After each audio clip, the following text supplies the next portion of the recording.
अरे सुनो।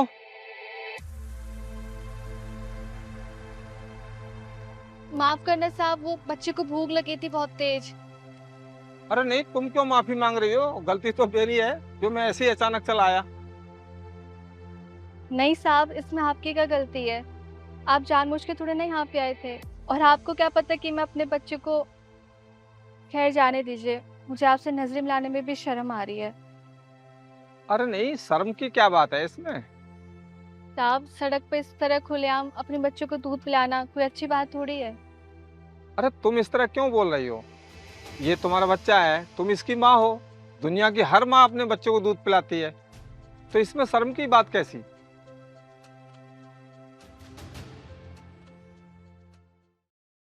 और एक बात यह है, धूप कितनी कड़क धूप पड़ रही है, और इतनी तेज धूप में इस बच्चे को लेकर आती हो, और इस बच्चे की तबीयत बिगड़ गई तो?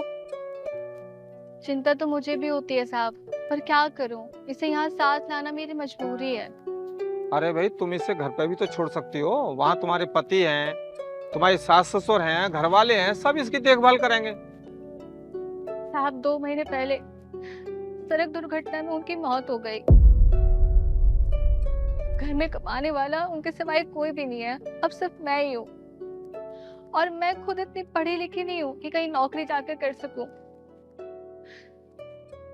अपने बेटे को अच्छी जिंदगी देने के लिए जो बन पाते हैं सब करती हूँ। अब बस ये सब्जी का ठेला लगा लिया है, इसी से 2-4 पैसे कमा लेती हूँ तो हम लोग का पेट भर पाता है। पर मैं अपने बेटे को अच्छी जिंदगी देने के लिए ना जी जान लगा दूंगी, हर एक कोशिश करूँ, पूरी मेहनत करूंगी, ताकि मैं इसे अच्छे से पढ़ा सकूं, इसे अच्छा इंसान बना सकूं। सैल्यूट करता हूं मैं तुम जैसी औरत को। कमाती भी हो, बच्चे को भी संभालती हो, और घर को भी संभालती हो। अच्छा ये बताओ, मैं तुम्हारी मदद करना चाहता हूँ, किस तरह से तुम्हारी मदद कर सकता हूँ? ज्यादा कुछ नहीं साहब, आप बस यहाँ से कुछ सब्जियां खरीद लीजिए, सुबह से कोई बोहनी नहीं हुई है। हाँ हाँ, सब्जियां तो मैं तुमसे ले ही लूंगा, लेकिन मैं उसके अलावा तुम्हारे लिए और कुछ करना चाहता हूँ। और तुम्हारे बच्चे को देखकर मुझे बड़ा तरस आ रहा है। और देखो, इतनी तेज धूप में ये बच्चा कितना परेशान हो रहा होगा।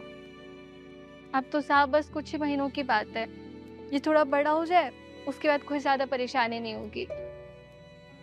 अच्छा ये बताओ, तुम कुछ महीने में जितना कमा लेती हो, अगर मैं उतने पैसे तुम्हें दे दूं, तो तुम घर बैठकर इस बच्चे की देखभाल कर लोगी? आप क्यों मजाक कर रहे हैं साहब? आप मुझे इतने पैसे क्यों देंगे? अरे भी, मैं मजाक नहीं कर रहा। मुझे तुम्हारे बारे में जानकर बहुत दुख हुआ है। मैं इसलिए तुम्हारी कोई मदद करना चाहता हूँ। एक मिनट रुको,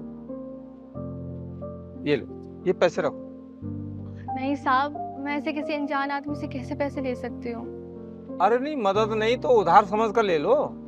मेरा नाम विशेष है, और यहीं पास की सोसाइटी में डी विंग में रहता हूँ। और जब तुम्हारे पास ठीक ठाक पैसे हो जाए ना, तो लौटा देना। लो रखो।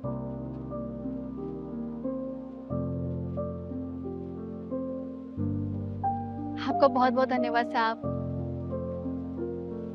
ठीक, बस।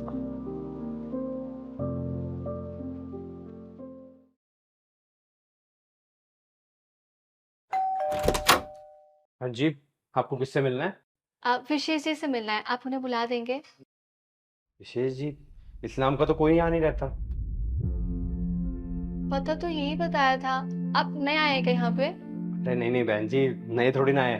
पिछले 6 सालों से हम यहाँ रह रहे हैं। और बल्कि यहाँ नहीं, इस पूरी बिल्डिंग में विशेष जी के नाम का तो कोई रहता ही नहीं है। जी ठीक है।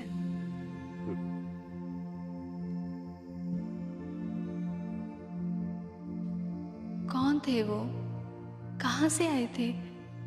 बचपन में दादी नानी की कहानियों में सुना था कि जब भी इंसान पर मुसीबत आती है तो ईश्वर उसकी मदद करने के लिए इंसान का रूप लेकर के धरती पर आते हैं। लगता है मेरे साथ वो कहानी आज हकीकत में घट गई। आज मेरा ईश्वर पर और इंसानियत पर विश्वास और भी ज़्यादा गहरा हो गया।